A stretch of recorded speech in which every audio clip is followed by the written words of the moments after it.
fisaorana ny fitondram-panjakana foibe mitondra an'ireo fitaovana reto.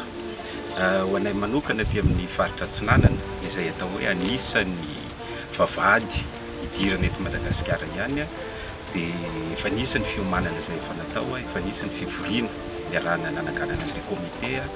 mbola vao omaly ka tao anatin'izay nandinidiniana izay fepetra rehetra tokony ho raisina raha sanatria ka tena tonga tokoa ny virus izay atahorantsika efa nivelany zany ka efa nisy ny fepetra maro isan-karazany raisinay tao anatin'izay fivoriana izay ka ataoko angamba fa tonga ara-potoana tokoa reto fitaovana reto satria io sisany nandrasana izay no anisan'ny question betsaka tao anatin'ny fivoriana hoe aiza zany ny fitaovana inona no ataontsika raha tonga izay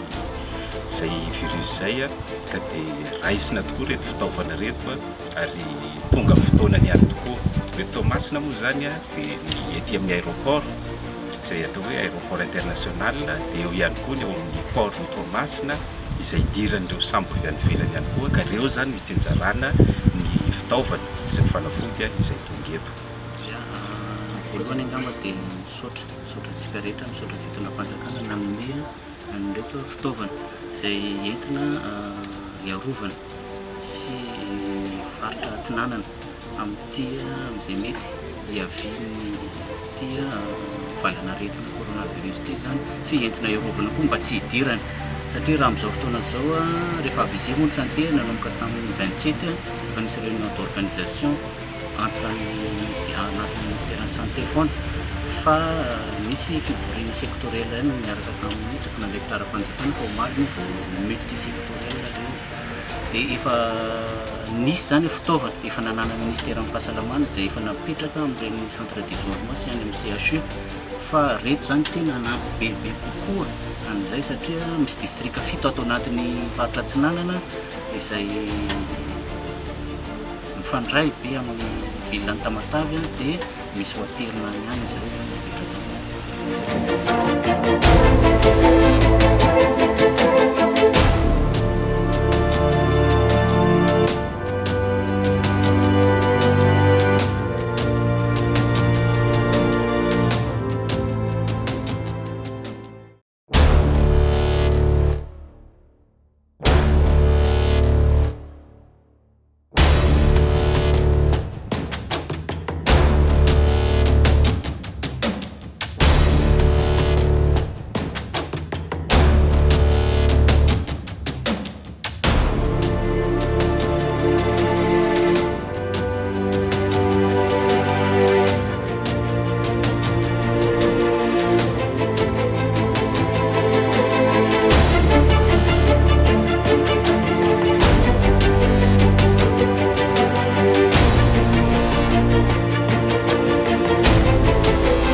Dia niakatra an'ireo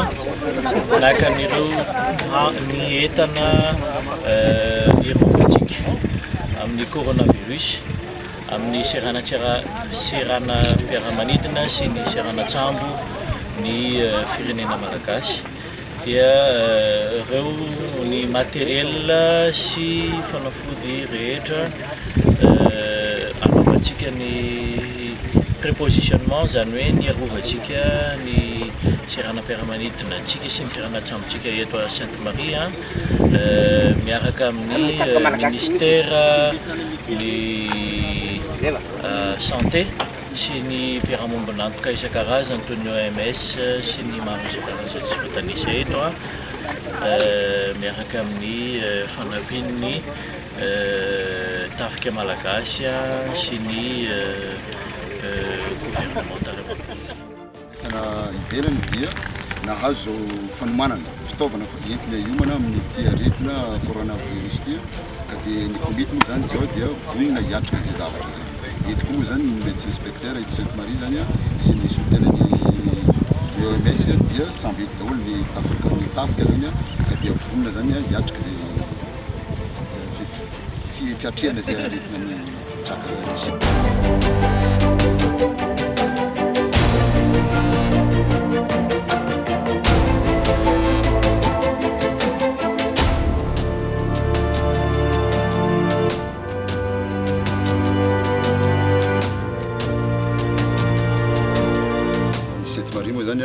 Maha-préfet tenanay dia fisaorana aloha nomenany